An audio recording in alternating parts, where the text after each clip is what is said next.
Ауыр танктердің дәуірі аяқталып келе жатыр ма?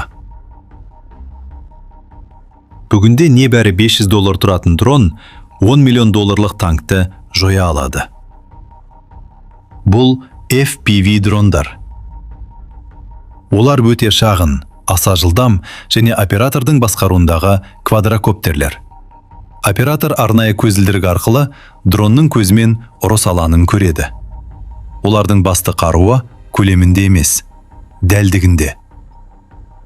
Заманауи танктердің алдыңғы сауыты өте қалың. Бірақ үстіңгі бөлігі, артқы жағы және қозғалтқыш бөлімі әлдеқайда осал. Бір ғана FPV дрон сол әлсіз нүктелерге дәл соққы бере алады.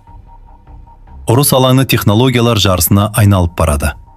Электрондық тосқауыл жүйелері жетілген сайын, дрондар да жасанды интеллектпен жабдықталып, оператордың сигналы үзілсе де, нысананы қадағалап, шабуылды жалғастыра алады.